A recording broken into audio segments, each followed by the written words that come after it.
right. Thank you all for coming this evening, and thank you to anyone who's watching after tonight's recording has concluded. We are planning to have a 1-hour moderated discussion with our panelists and then open up the floor to a question and answer period.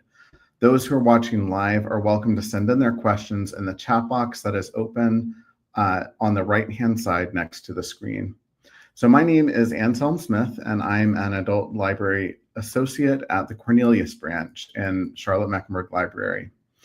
Every year, Charlotte Mecklenburg Library puts on a community read event, which has been described as a book club for the entire county to take part in.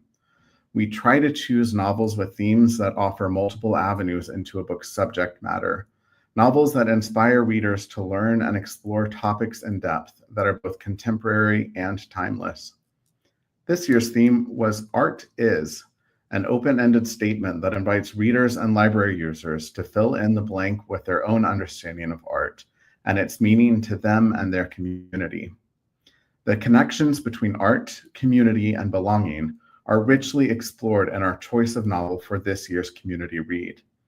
Grace D. Lee's Portrait of a Thief is the story of a second-generation, it's the story of 5 second-generation Chinese Americans who make a deal with a secretive Chinese company to steal and return 5 priceless works of art from Western museums after they were looted from China centuries ago.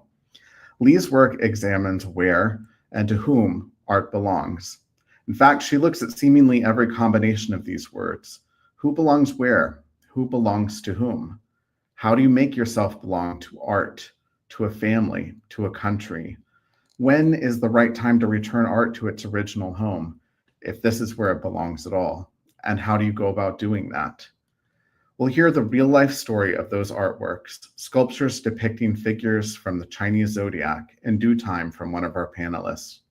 But before we do, I'd like to introduce each one of our distinguished panelists and offer our gratitude on behalf of Charlotte Mecklenburg Library and our patrons for taking the time tonight to discuss Chinese art and history. Dr. Ruiying teaches East Asian art at Wake Forest. Her education has taken her all over the world, from her BA at the University of Hong Kong to New York City, where she earned her MA at Columbia University, before finally earning her PhD at the University of Kansas. Her research fields include the intersections of natural history and pictorial arts, book culture, and women artists. Her current project examines the social history of materia medica images in the Ming Dynasty of China, which in the Western calendar lasted from 1368 to 1644. In addition to her specialty in painting history, Dr. Gao is also interested in Japanese prints, Chinese bronze culture, and interregional transmissions of art within and beyond East Asia. Thank you for joining us, Ruiying. Dr. Yukina Zhang is an assistant professor of art and Chinese studies at Davidson College.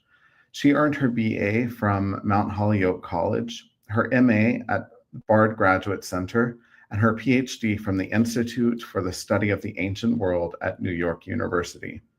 She also worked as a research associate in the Department of Asian Art at the Metropolitan Museum of Art in New York City. Her research focuses on the margins of empires, societies, and artwork by communities and artists that have been marginalized, both politically and by art historians. Professor Zhang's current research is examining how art, gender, and power are entangled and expressed in the visual and material expressions in the husband and wife joint burials in 18th century Chang'an, China's medieval cosmopolitan metropolis. Thank you for joining us tonight, Yukina. So Yukina has kindly agreed to share a short history of the zodiac head. So I will turn this over to you.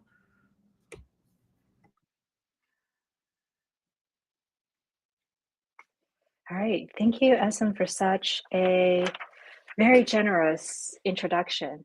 So the Zodiac Head was really the star of the novel. They serve as the thread that connects the plot throughout this novel, right? And then what we know about the Zodiac Head that possibly inspired the novel really started with this quite legendary auction that took place in Paris in 2009. So it was the collection of also another legendary figure, the fashion designer Yves Saint Laurent and his partner Pierre Berger. So this auction was significant in several ways. So first is the overall, the entire auction price that achieved by this single event was just below $500 million. So it was really at the time one of the world record for the most valuable private collections sold at auctions at all. And then it also made to the highest total for any auctions in Europe. And as we can see on the screen here, included in this large collection that was auctioned off in this sale in 2009 are two zodiac heads, bronze zodiac heads. So one is a rabbit and the other is the rat. So they went for about $20 million each and really made it to the hit of the news. And then fast forward 4 years later, something else happened. So the two zodiac head was returned as a gift to the National Museum of China in Beijing in 2013 by this French billionaire, François Pinault. So François Pinault is also the owner of Christie's. So this is really a gesture of art repatriation, and now the two zodiac heads are held in the the National Museum of China. And then if you read the novel, there's very significant art institute that played a very important role in the plot of the novel. That is the Poly Art Museum. So the Poly Art Museum have at least 4 more zodiac heads that belong to the same set. So they have the pig, the monkey, ox, and tiger in the collection. And they all came from different auctions, the different private sales negotiated in different parts of the world, including New York and London. So this is what we know through the auction, through the museum collections in China about the current status of the set of 12 of the zodiac heads. And we know that they used to belong to a imperial garden that was commissioned in the middle of the 18th century. So it was an imperial garden, and we can see from this image that the 12 zodiac, they're not just the heads, right? The important part is that they were human-like creatures lining a big fountain in this the hybrid Baroque and Chinese style imperial garden in the suburb of Beijing. So you could see that the head belongs to the set of sculptures lining the fountain. And the most intriguing part that we unfortunately have lost contact are the body, the very lively human-like body of these figures. So these sculptures, they wear wide sleeve robes, and each of these sculptures, they each hold a unique object attribute that's unique to each zodiac figure. So what we can see from this print is we can probably identify the fly whisk held in the hand of the ox, and then a folding fan in the hand of the rabbit. So we can really see the information that we can no longer retrieve because of the looting of the object. As we can see, the garden was destroyed in 1860, so somewhere during the Second Opium War, and the garden was occupied by the French-British troops at the time, and then quite large-scale looting of art objects took place during this event, and we could really see among these zodiac heads, the bronze zodiac heads, other type of decorative art, including jade, small sculptures, bronzes, textiles in different museum collections around the world. So this is kind of the background of the zodiac head that serve as the main thread that link the novel, the plot of the novel together.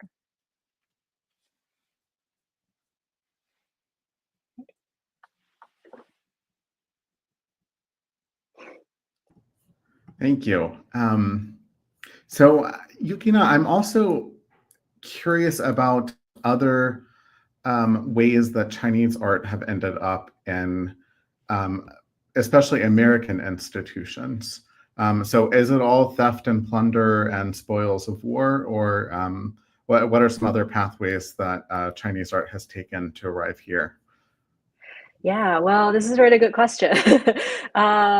So we know the Zodiac has because it made it to the news, so it kind of became one narrative that people, a stereotypical, almost stereotypical narrative that people think of when they look at uh, art object from China, especially from pre-modern China in the U.S. collections. But there are also purchased in collaboration from the late imperial period as well. So there's actually a very interesting example from the Metropolitan Museum of Art that may shed light on this negotiated purchase and collaboration in late imperial period. So I will also show some images to talk about this interesting, I think interesting piece of work at the Met collection. So here is a altar set. So it's a set of bronzes from China, from very early China. So they're uh, from around 11th century to 8th century BC. So it's really thousands of years ago. And it is pretty much a complete set of ritual object. So mostly for wine, for providing libations for ancestors. And they come as a set now in the Metropolitan Museum of Art collection. So how did this large set of ritual bronzes arrive at the Met? So they once belonged to a Qing officials, the last dynasty of China. So we know that they were discovered. They're not, of course, they're not scientifically excavated. They were discovered by a farmer. And after the discovery, they were presented to a local official, so official in modern day Shanxi, so center China at the time. So this official was known for his antiquarian interest, meaning that he had this hobby. He's a very well educated man and had this hobby of collecting and studying art object from ancient China. So we actually have one photograph taken of this official along with his colleagues together with this set of bronzes. So if you look at this image, this photograph from the photograph on the right, it is a photo that was taken in 1907. So this is pretty much immediately after this official acquired this set of bronzes when they were discovered in this region under his administration. So this official's name is Duanfang. So he's the one that is marked by arrow. So you can really see that he took great pride in acquiring this set of ritual bronzes from the ancient world at the time in his eyes, right? So into his collection. And he hosted this banquet, this celebration to appreciate the set of bronzes with his colleagues. And a photo was taken to commemorate this occasion. But Duanfang is not only a Chinese official at the time, a Chinese official who had this interest in collecting and studying artwork from the ancient world. He also had a connection to the United States. So he was actually one of the delegate, one of the diplomatic group of officials that was sent abroad to visit to fulfill diplomatic missions in the US along with many other, many European countries. So we actually have several interesting documents to give us a glance into Duanfang's travel, his how his path crossed with the US at the time. So we have the passport page from Duanfang's arrival into the United States in 1906, so just a year before the commemorative photo was taken with the bronze. And we have that in the National Archives. At the same time, we have documents of him, the photo, another photo of his visit in Chicago. So we know that during this trip, he visited many US art institutes, so he visited museums. We know that he visited the Metropolitan Museum of Art, he visited Columbia University, the Museum of Natural History and such. So we had pretty extensive documents and also diaries to talk about this experience. So after Duanfang's return to Beijing, his path also crossed with another man, this American missionary, Zhang Ferguson. So he was living in China at the time, and he had a very profound interest in Chinese art. So he quickly joined one of the social circles in Beijing at the time, like the photo that we saw earlier, when scholars, when they had a new acquisition into their personal or private collection, they would host a viewing together with their friends, with their colleagues to appreciate and to discuss art together. So Ferguson quickly joined one of these circles, and his path must have crossed with Duanfang at some point at the beginning of the 20th century. But Ferguson returned to the US in 1911, and he became a scholar and a dealer of Chinese art. So we can see on the right, he published a book, Outline of Chinese Art, when he was giving lectures at the Art Institute of Chicago. So he was really kind of the first generation of sinologists who gave lectures in American universities at the time. So the threads of the biography of these two men eventually led to the purchase of the rival of this set of bronzes in the Metropolitan Museum of Art. So quickly, the Qing dynasty, a dynasty that Duanfang served, came to an end, and there was this revolution that ended, just China's last imperial dynasty. So Duanfang was murdered in this revolution as a result, and his family quickly fell into poverty. So this destitute family of Duanfang was forced to sell his art collection in order to make ends meet. And they managed to get in touch with his old friend Ferguson, now an art dealer, a sinologist, and scholar in the US.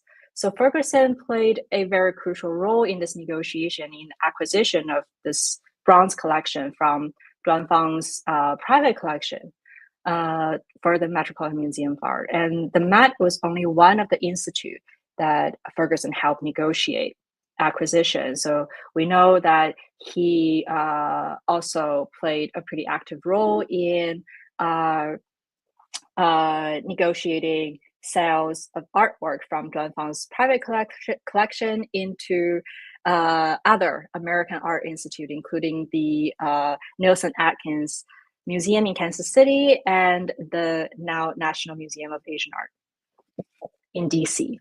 So we know that the author said in this story, Ferguson purchased the entire set of bronzes from Duanfang's family for approximately 20 million tallies of silver, and then sold it to the Met for about $100,000. So it was quite an extraordinary amount of money.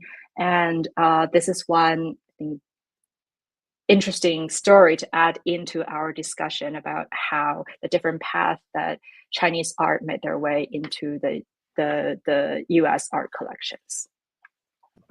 Thank you. That was a really fascinating story.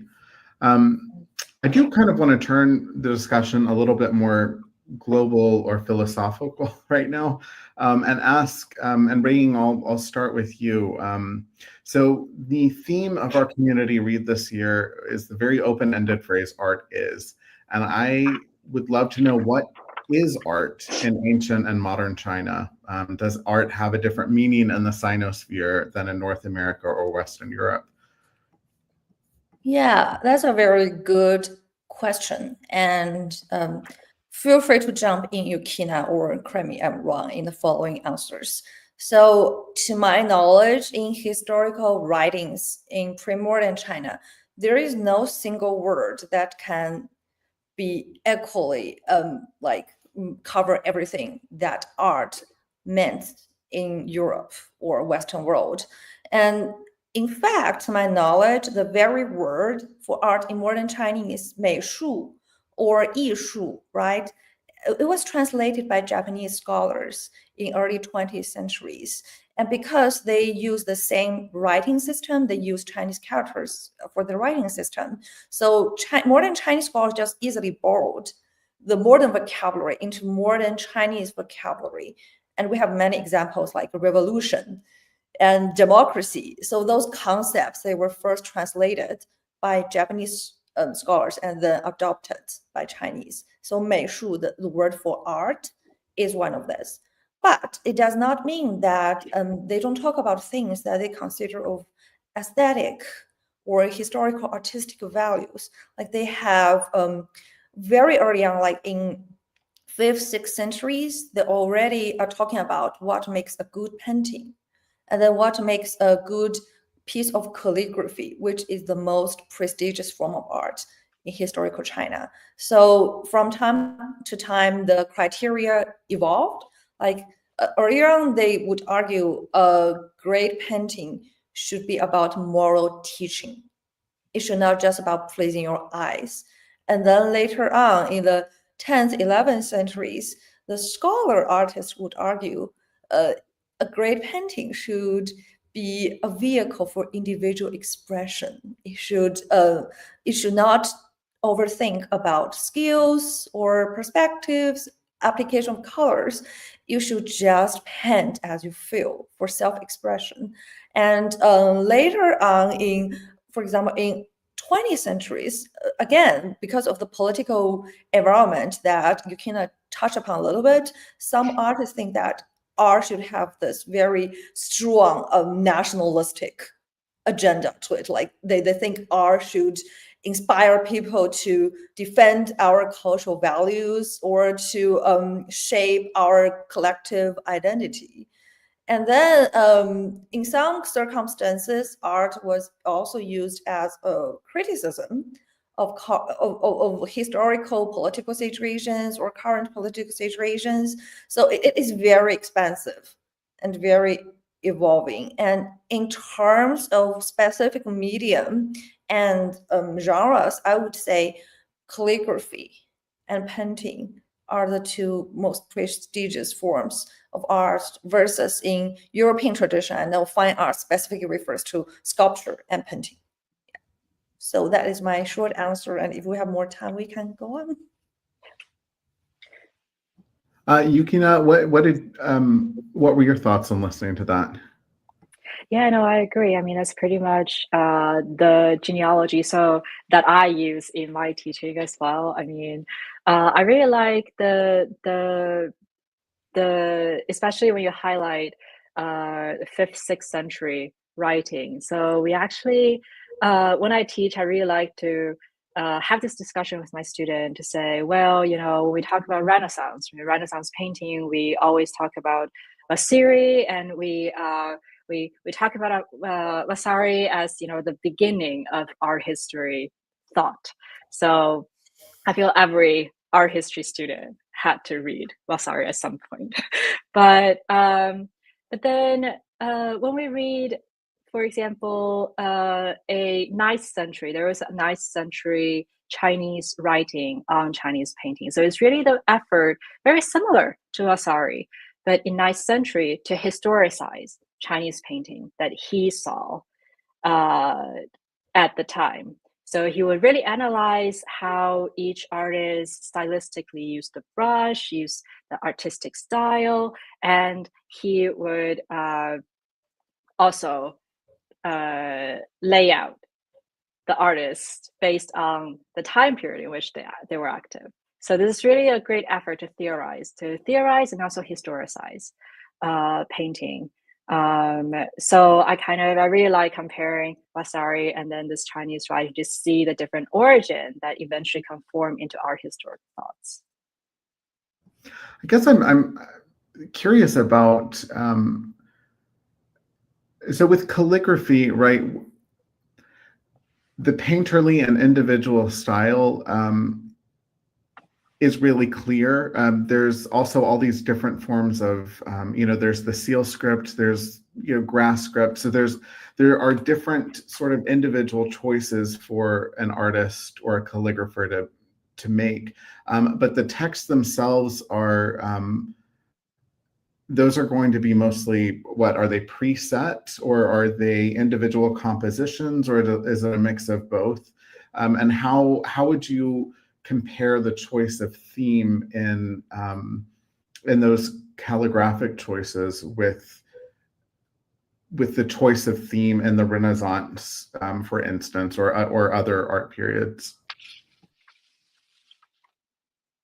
I think calligraphy is a very East Asian thing, and I don't see the same reverence of the art of writing in other culture. I know Islamic world has a great tradition of calligraphy with the Quran, but it's different. So Chinese calligraphy is really not about making beautiful writing. It's not about the beauty of the writing, but if I have to summarize the core value of calligraphy is they can see your personalities through your brushwork. So if you are a good person, they will ascribe value, moral value, historical value to your writings. And if you are a bad person, and even if you have very neat, tidy, beautiful looking script, they will find all kinds of ways to devalue that. They will say you write like you only have flesh without bones because your lack of integrity. And like you are just a copycat of older masters and your lack of originality. But if you are very upright official scholars who dedicate your loyalty to your country, and maybe your writing does not first look like they're tidy up or neat, they will say your writing has bones. You have bone structure of your brush because you have integrity. And so that is some side note. But back to for most of the cases, I do think there's a correlation between your choice of the script type and the content of your piece. So for example, the seal script you brought up, which is based on ancient writings on bronze and seal carvings. Now it is commonly used in seal carving, so that is why it's called seal script. Gives a more official, serious feeling to your writing. So you would probably use it for a more official and public-facing writings. However, like cursive looks very expressive and everything looks tangled up. It evolved from the personal correspondence, again, of the scholars of 4th, 5th centuries. So that will be used more for self-expression or more private purposes. But yes, you can write the same piece by different script types. I always tell my students, it's like a great musician. You can play Bach 100 times, but you can give 100 styles of playing Bach. So that is my my thoughts on that.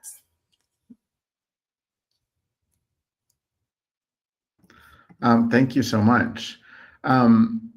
So Yukina, I'm wondering what innovations are happening in East Asia with regard to how art is collected and displayed. And how do you see this in comparison to what is happening in Western museums? Yeah, so I actually do notice something. It's more about art display, the curatorial decision for art, especially art.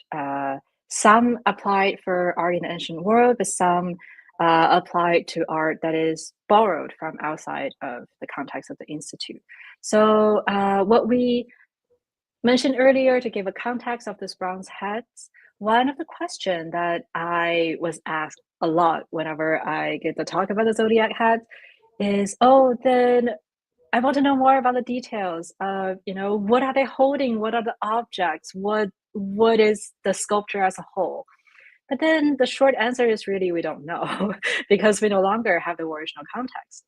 right? So we could make comparisons with the prints. We can make comparisons with smaller artifacts that did survive from the same time period, but we can no longer view these zodiac heads, the bronze heads that we see in the auction houses, in museums, in the private collections. We cannot see them in the original setting anymore to have this very holistic analysis because the context is not here for us anymore. And this is the same issue for many of the objects we have. So for example, I'm going to show one more image.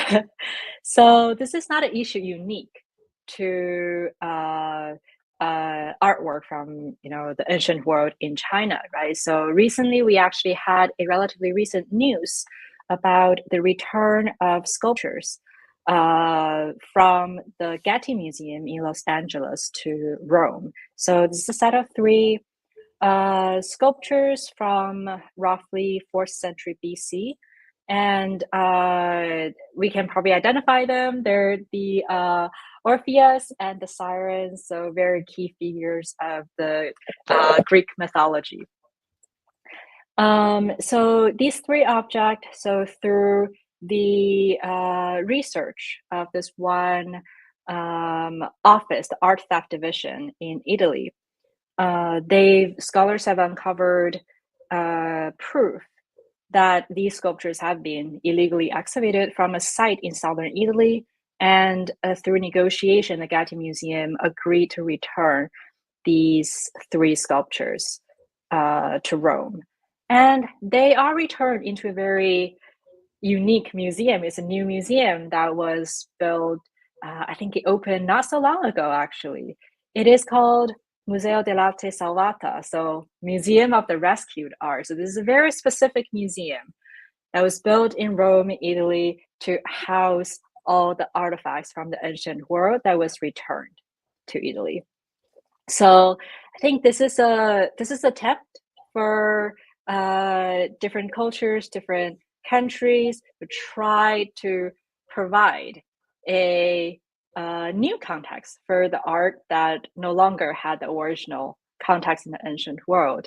So this is one interesting example that I saw. This one museum built specifically for the art that was repatriated, art that was returned to the country.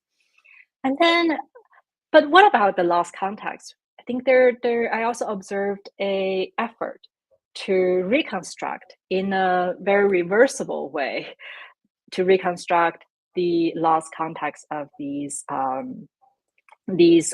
So it kind of started with of course, advancement of technology, and also from an effort. So for example, when a museum borrows a mural painting from a different institute, or to borrow an independent artwork that's meant to be displayed in a church or chapel, for example, then the museum will try to use different ways to allude to, or at least emulate, the overall surrounding so that the viewer can understand more holistically this piece of art. So one very good example is actually from it's not from the ancient world. Actually, a very interesting example is the display of artifacts from the Rosary Chapel, so Henri Matisse Rosary Chapel in Tokyo. So the National Art Center Tokyo had a exhibition just the past summer on Henri Matisse. And then in order to really recreate the light, to enable the viewer to fully understand what it means to stand in a Rosary Chapel, to understand the innovative artistic creativity of Matisse in this chapel, they actually use light projection to recreate the stained glass, to recreate the surrounding, to kind of give the viewer a more immersive experience of the artwork. So this became a very useful strategy to create a virtually almost a context to recreate the lost context for a lot of the art that we see. So the Met also did something similar. So at the Met, there was a Egyptian temple. There's an Egyptian temple. The Temple of Dendur is one of the very beloved site at the Met. And we know that the temple used to had painting or it was used to have color pigment on the surface. So this is another, so they did a project where they used light projection to fill in the color on the surface. So, so in this case, it's reversible, right? It doesn't really cause any alteration of the actual artifact, but it actually allude to the original context to give viewer a sense of what the architecture, what this architecture could have looked like in its original context. So these are different efforts played in to try to recreate as closely as possible the original context that's no longer available to us in museum exhibitions. That's great. And Ruiying, did you have anything to add? Actually, no. But it may not necessarily relates to display of art, but I was shocked by how many drones are used to make artwork in China. Like they replaced the fireworks. The fireworks, they can form different shapes, a heart or a bouquet in the sky. They now use drones. So that just something came up to me. It's a new medium for art making and art showing. Yes. Yeah, absolutely. And also to photograph large artistic sites as well. Especially for large landscape art, for example, it's a new way for us to interact with the site, which I wonder if we expand our vision, and then it kind of expand our vision perspective, and then give new inspiration for artistic creativity at the same time.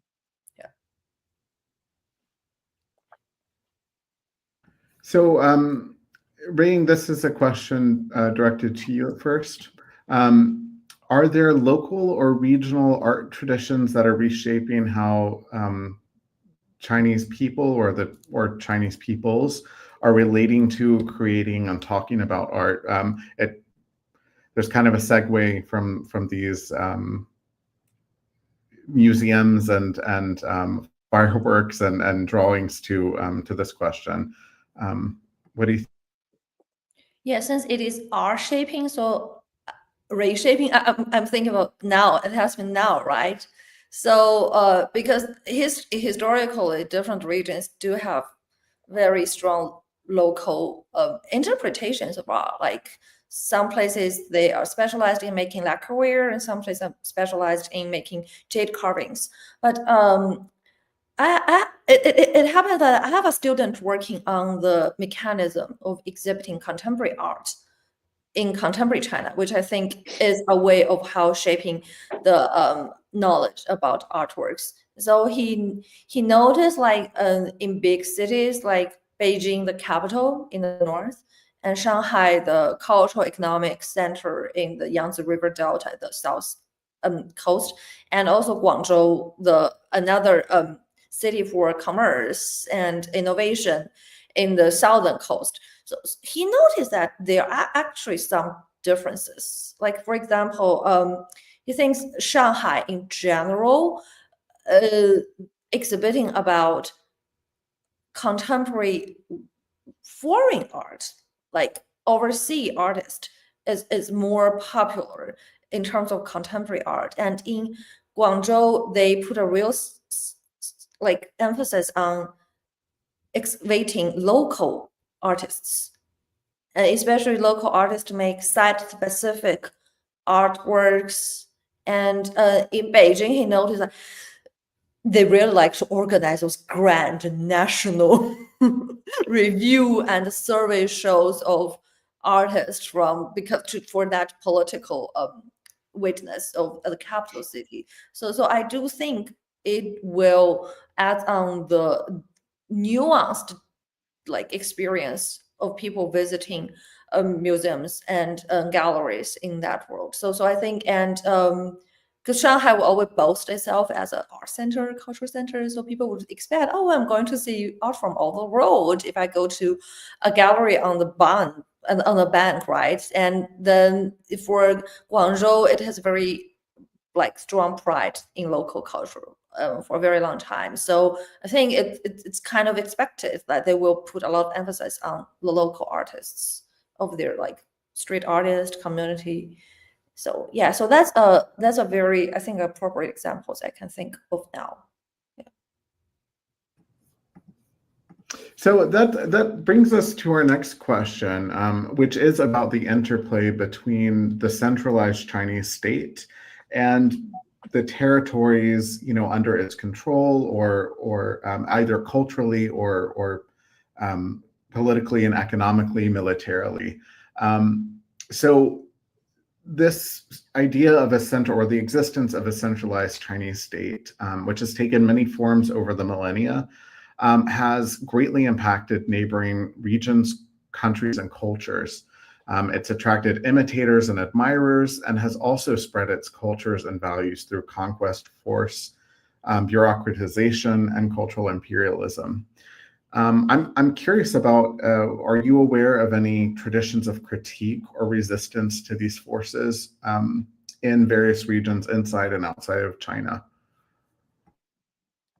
Yes, definitely. There are many variations, and I think it's a very convenient way to say, oh, this A influenced B, right? But when I was in grad school, I was forbidden to use the word influence because it shows the one who interprets, for example, any culture interprets Chinese art that has no agency. They do have agency. So I'm making the thing, when a chosen painter decide to paint in the monochrome ink style, like Chinese painting, no one is putting a knife at his neck saying you must paint this way. Right? It is what they received about art education, but they did have a very strong local reinterpretation of the tradition, which I think is very interesting and enriches the understanding of that. So, for example, the Japanese, which has a very strong connections to China, and they also adopted the writing system, right? But starting from like 11th, 12th centuries, to my knowledge, the Heian period of Japan, the court have a very distinctive, like, culture of making writings. Although they were using Chinese writing systems, they have a very strong court culture of writing in kana.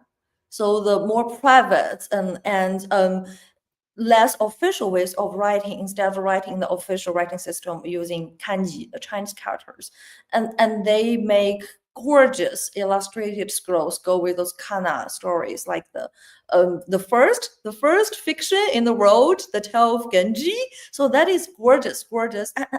I don't think I've ever seen like exactly same thing that has been dropped to Japanese and said, you must do this. It is their great interpretations of the combination of text and images. And also, currently, I think previous scholarship on history of East Asia ignored cultures like Vietnam and chosen Korea or Korean in general, and Japan actually had a lot of contribution to artistic development in China as well. For example, the Great Forbidden City in Beijing, many of its woods, they were forested in current-day Vietnam, I think.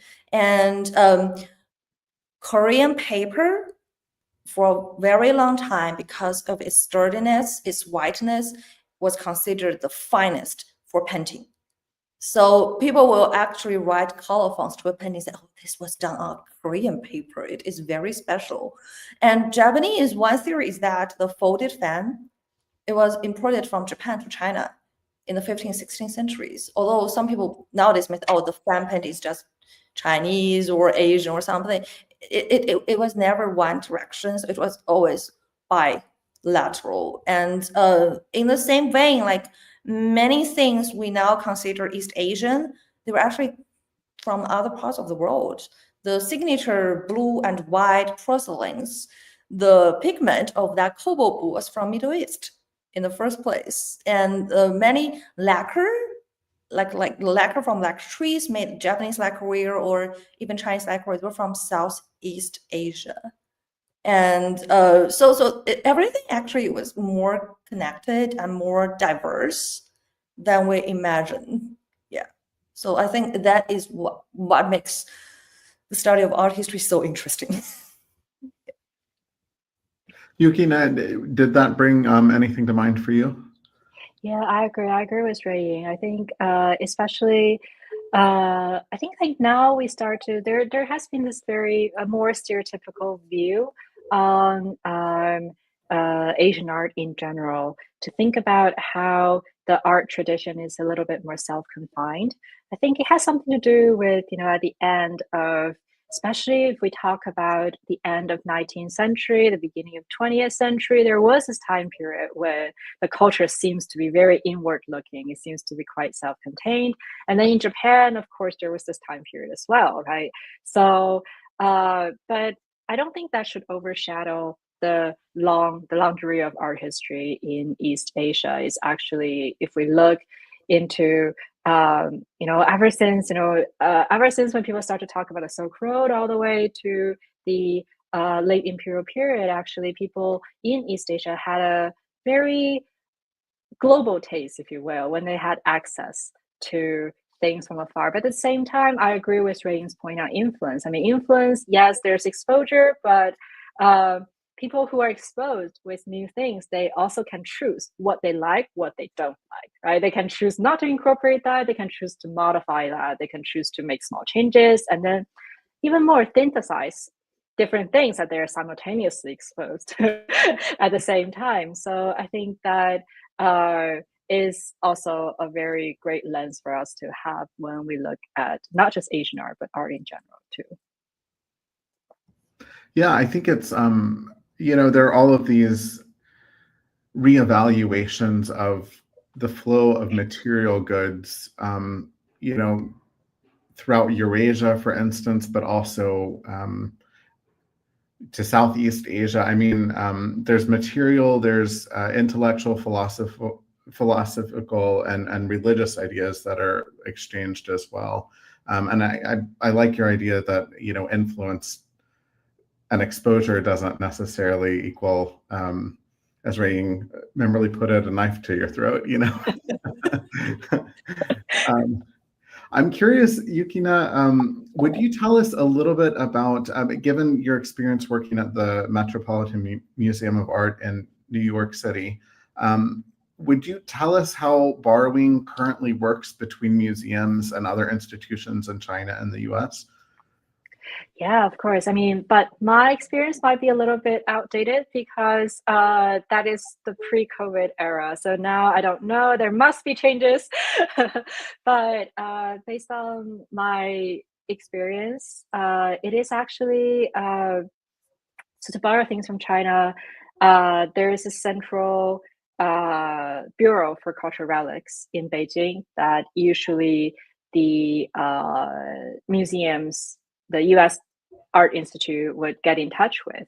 And then, especially if you are going to borrow things from more than one province in China. So, for example, if you're only borrow from one institute in one province in China, the process is a little bit more straightforward. So you can have more direct contact with the institute that has the artwork that you want. But then if you're borrowing from more than one province, then things, usually all the artwork need to be coordinated together in Beijing. So each independent institute, they will need to ship the artwork together in Beijing, and then the office in Beijing, the Bureau of Cultural Relics, they will have couriers to send the whole package together to the US Institute. So I know borrowing artwork from China, there was a small, almost a stagnant era during COVID. It was very difficult to negotiate for courier travel. It was very difficult to borrow things from China. But now we start to see new exhibitions, large-scale exhibitions coming out in the US again. So I'm pretty hopeful that it's going to get better now. Especially now at the Metropolitan Museum of Art, there's a new exhibition that just opened in, I think, late February, and it's going to open into, I want to say late September. Yes. So this is a pretty new blockbuster exhibition called Recasting the Past. And this exhibition borrowed from quite a few institutes from different part of China, namely the Shanghai Museum, you have the Capital Museum. So many different institutes collaborated in making this one exhibition possible. So I highly recommend if you're ever in New York, and this is a great opportunity to see one post-COVID era large collaboration with Chinese Art Institute. Ruiying, have you seen this exhibition? I'm going this weekend. Oh wow, that's great. Yeah. Did you go already, Yukina? Yes, I did. I actually, the speaker is going to come here and give a public talk at Davidson in April. So stay tuned if anybody's in town. Yeah, I think we're going to do a blog post with some of your recommendations on art and artists and authors to watch out for coming from China and East Asia. So we'll definitely include that. Yeah, absolutely. The exhibition also included is quite interesting, even though it focused primarily on so bronzes from 1100 to 1900. I like how the curator positioned that as, not as a copy of the past. It's really a new activity. It's a reimagination. It's a recreativity about the past in response to the past. And there are a few very interesting artwork borrowed from Japanese collection as well. So it kind of also touched upon what we talked about earlier, this very vibrant exchange, very vibrant cultural mingling within East Asia. So you could see how Japanese, I think mostly Japanese tea masters from the 14th, 15th, 16th century collected Chinese bronzes as a response to the past, and then they incorporate that into tea ceremonies. So there's several layers of creativity based on ancient Chinese bronzes. So I think this is also a pretty rare opportunity to see a few bronzes that are pretty hard to see in the Japanese collection, mostly in the Tokugawa Museum. When these exhibitions come over, are they kind of put together by Chinese curators in China, or does somebody at the Met put it together and write out a wish list and try and get all of those pieces over here? Yeah, so usually it would be the curator at the U.S. Institute. So in this case, it is the Met curator who really want to. So the goal is really, so in the Chinese collecting history, usually people don't really value bronzes from 1100 to 1900. So this narrative is really what is being prized the most are the altar set that I showed at the beginning of our conversation. So for the longest time in the collecting tradition, people really generally consider those as almost a canon for Chinese bronzes. And after we pass this period, people no longer value the later bronzes. They kind of consider them as a crude copy of the past. It's the lack of understanding of antiquity and such.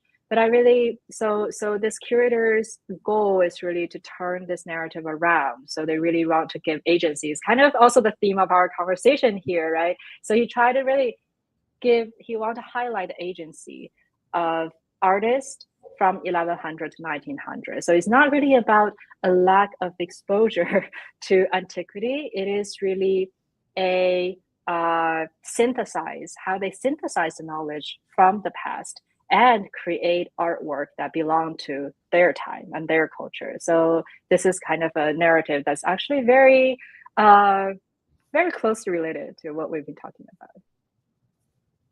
So in this case, he had this narrative, and then he had examples that he encountered in different museum collections. So I think in this case, he borrowed artwork from the British Museum, from the Shanghai Museum, and then Tokugawa Art Museum and Ikeda. So he collaborated with museums to bring together what he believes to be the most relevant, convincing piece to hold, and also aesthetically pleasing, of course, to put this exhibition together. And also when curating an exhibition, it's not just about bringing objects together to make an argument, also is to benefit the audience, right? We try to see if there are things that are rare to encounter in the US collections, and we try to take this as an opportunity to give viewers in the gallery opportunity to see things that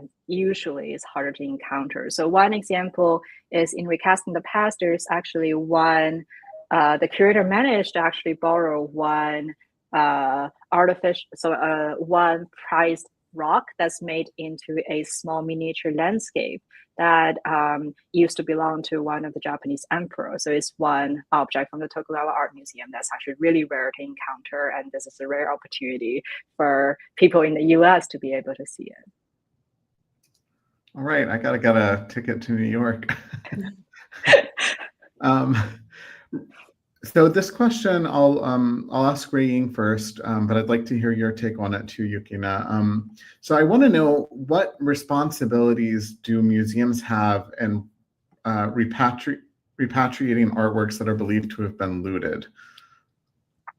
So I'm giving you the easy one, Ruiying. No, I mean, it's not my position to judge what a museum should do, right? And actually, we have been talking about repatriation in art class all the time. Because I will ask the students, do you think the museum should return the things? If yes, how? If no, why? And at first, we'll always, yes, they should give it back. But like, I was like, yes, how? Then you won't see them in America again. And they were like, oh, maybe not. so it is a really like case by case situations, and some will realize, okay, what if we give it back and it got lost, or it got damaged, or it got like enclosed and never shown to the public, like which weighs more and which weighs less. And so then I asked them, okay, so what do you think the bottom line is? Like, regardless returning it back or not, what is the least you think the museum that have looted artwork should do? And they say they should say it is looted. So I think that is also my answer. So they should give clear label saying, how did we get this? We are sorry it was looted. We will try our best to make it accessible, and if there's appropriate opportunities, repatriation may be possible too. So I think that is the bottom line that museums can do with repatriated or with looted artwork, is to acknowledge the history. And that is also the educational functions of museum as well. Like there's a very interesting example in Met, again, as well as in the Nelson Atkins Museum in Kansas City. There is a pair of relief panel from the 6th century, I think, and in the imperial sponsored Buddhist cave in northern China. So it was on the corridor, on the walkway in a cave, right? And so in the early 20th centuries, one group of American scholars or dealers or whatever you call them, they went to that specific site and found out they were actually in quite fragile conditions. So they just think they have this heroic Westerner mindset. I'm saving this great piece of art. If I'm just going to cut them into pieces and ship them back to United States and piece them back together, like they did that. So, and Nelson Atkins was competing with many other institutions, or vice versa. Met was competing with Nelson Atkins. So Nelson Atkins got one of them, and Met decides, let's get the other one. They got the empress one or emperor one, got the pair. So they also did the purposefully looting through a dealer, local dealer, and get things there.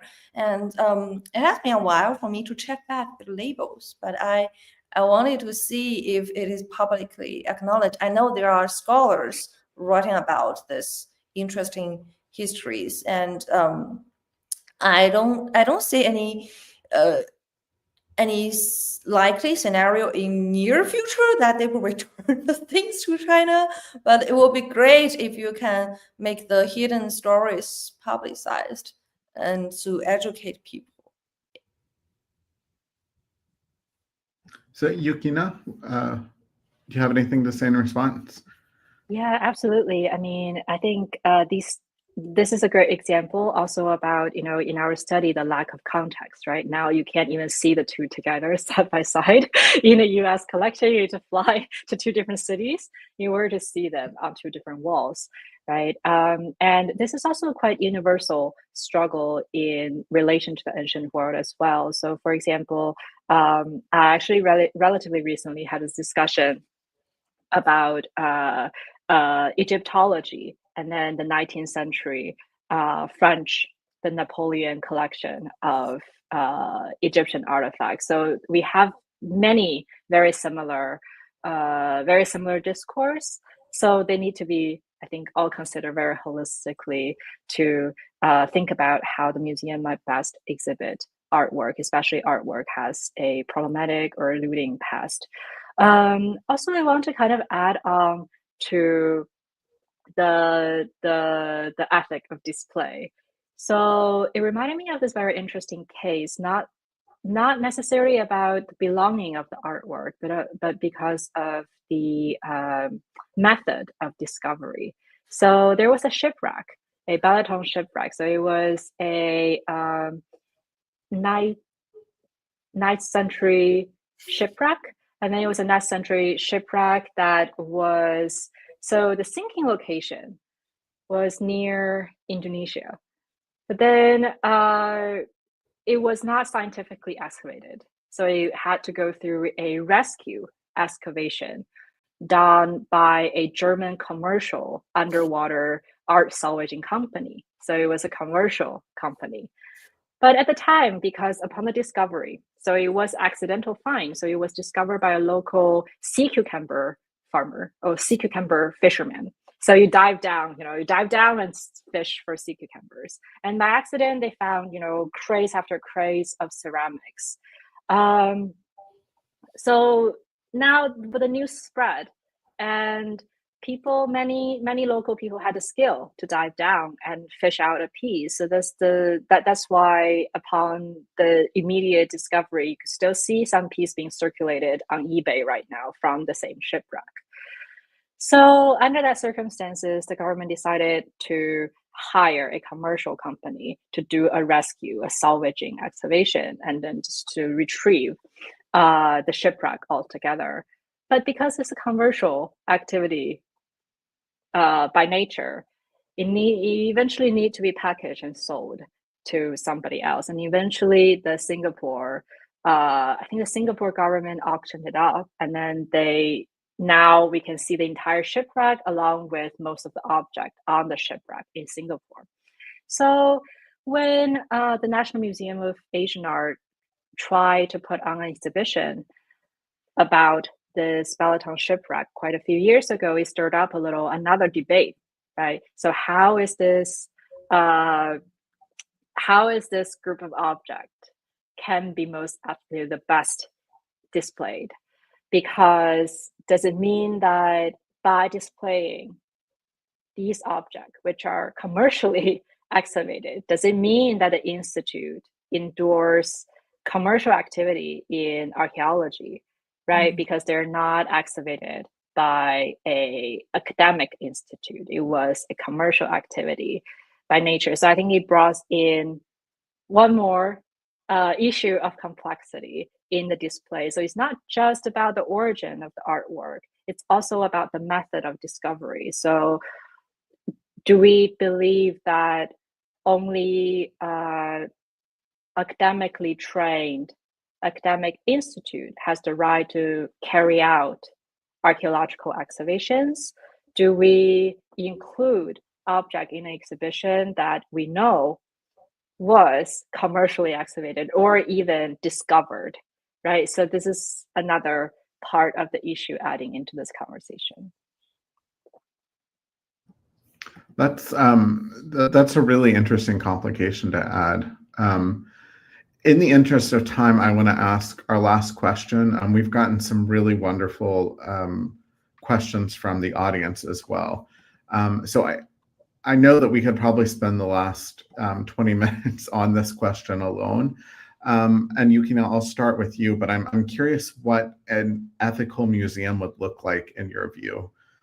So how would pieces be borrowed and shared? Where would they be housed? And we can add the question of how would they be excavated? Would there be commercial entities involved or just academics? Yeah, this is a great question. And I think this question really goes beyond the scope of, cultural heritage and our attitude toward antiquity, right? So in my head, in my mind, of course, an ethical museum would involve global collaboration, right? We need to have this very open collaboration with different cultural institutes around the world. So through borrowing, then we can kind of address the issue, if the current country does not have this culture, does it mean that people will have to travel outside of the country in order to see art, right? That's also an unreasonable approach for museums. So I think to promote collaboration among institutes would be kind of the first thing that come in my mind. But at the same time, since we're talking about ethical museums, I think it's really a question that goes beyond cultural heritage. If we think about, we could also think about race, we can think about gender, right? So art history itself has its, what we see as art, how we define art, the idea of taste and aesthetic, all have layers of historical context that eventually layer into what we see as a good art, right? Or what we find as beautiful. This is all culturally shaped for us.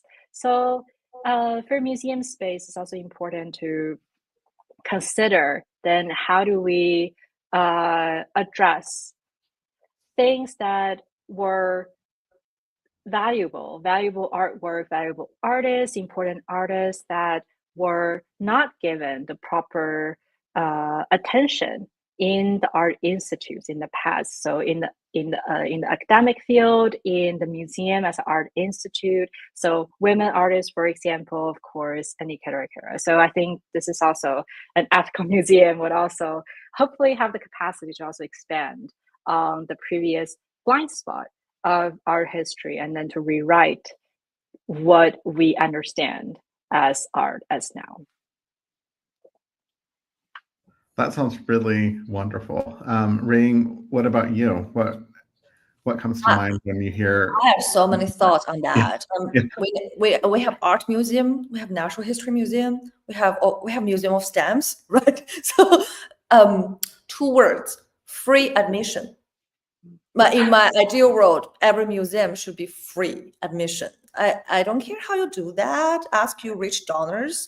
Free admission, because one of the primary function for museum is education, and education should be free, or the sharing of knowledge should be free, and that is talking about expanding the making museum more accessible, which is quite a topic of the past year. So free admission, yeah. That's my short answer. I have a much longer answer if we have time. Well, what are 1 or 2 other things you'd like to see? Like what Yukina said, representing more underrepresented cultures and artists, and also acknowledging their history, acknowledging their privilege as well.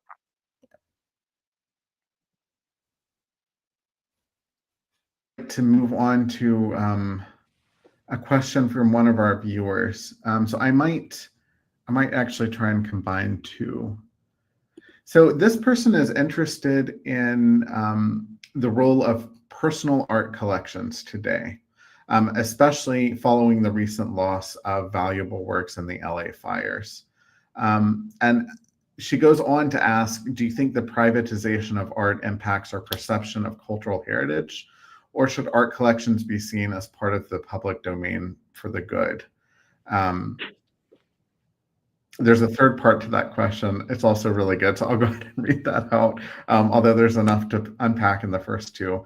So she's saying, how might such events, I'm assuming she means the LA fires, influence ongoing conversations about art ownership and the preservations of cultural heritage in the modern world? Yukina, do you mind if I ask you first? Yeah, oh, these are really great questions. We hear that rhetoric a lot, especially when we talk about cultural heritage. I mean, I'm sure a lot of people have heard of it when people talk about it, especially in the context when it's compounded with, a colonial past. For example, when people talk about artwork in Egypt, and then the different problem of seeing them in, say, Paris, right? So one rhetoric we often hear is that, well, if they didn't come to France, they would have been destroyed. But the line of argument is also true when we talk about World War II, for example, right? So there's different ways to reconsider this type of rhetoric. I think LA fire is a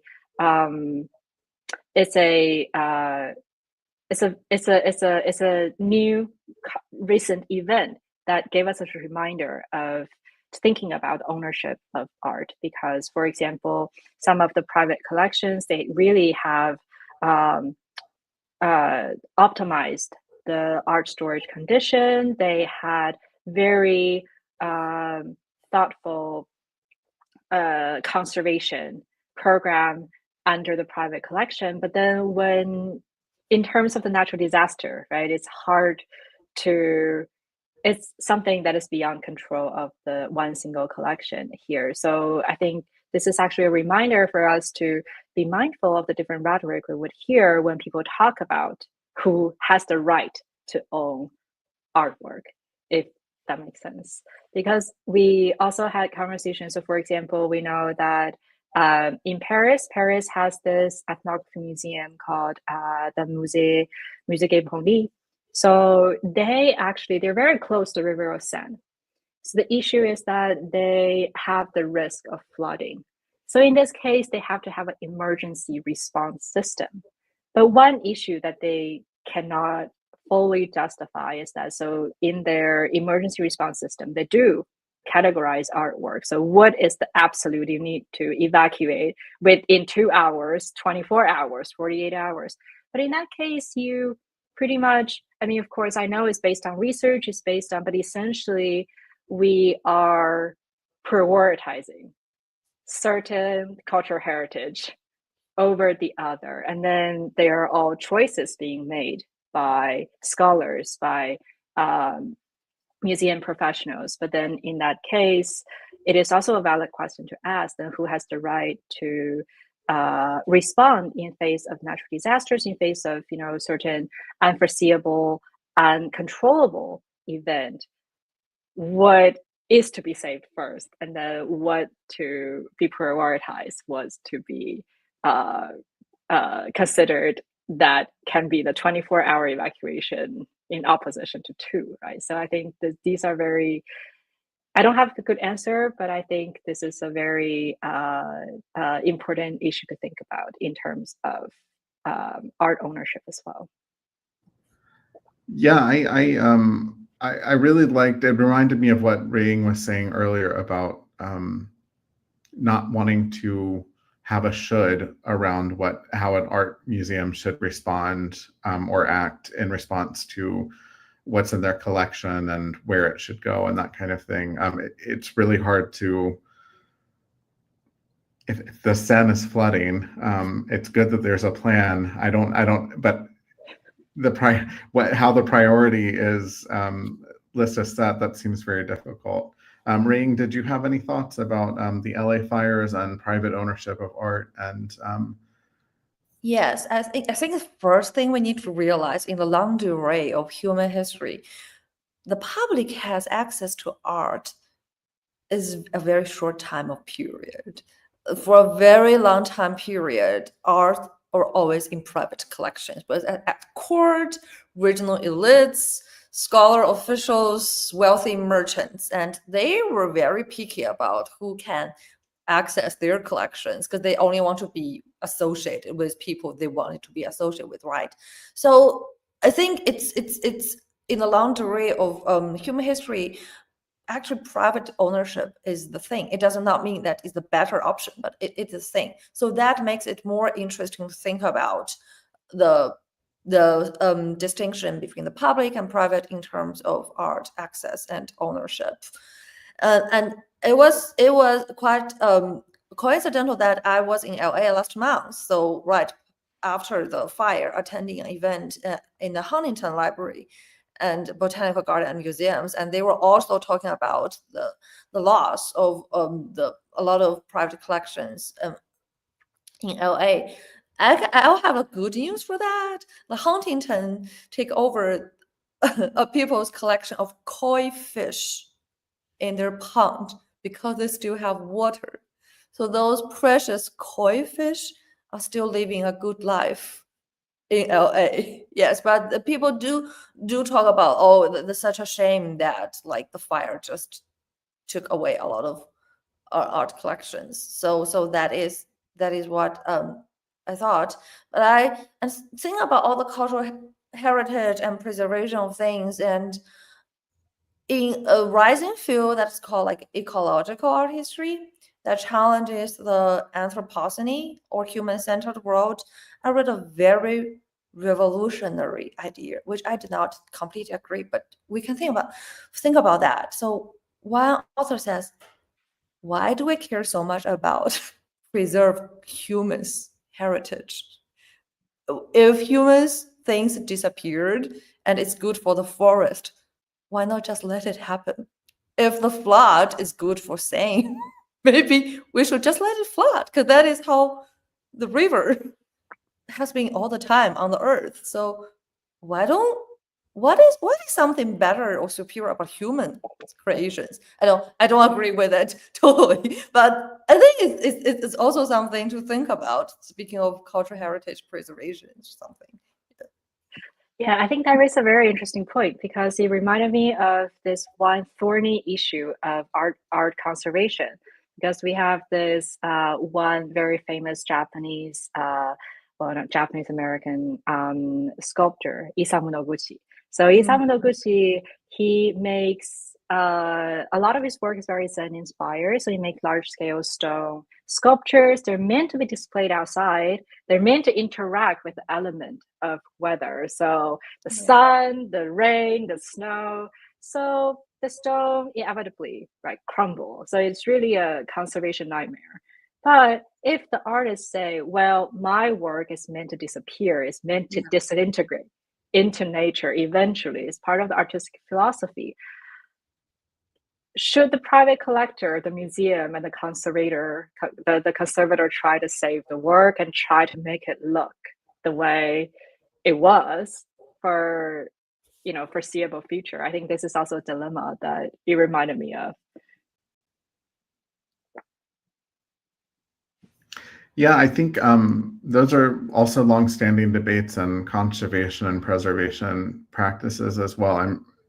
You both know more than I do, but with the display of religious art that has had, smoke and incense basically recolor, the tapestry or the glass or whatever the material is over the centuries, and is that now the color of it, and is this the way the art piece should be experienced, or do we try to reverse it back to some previous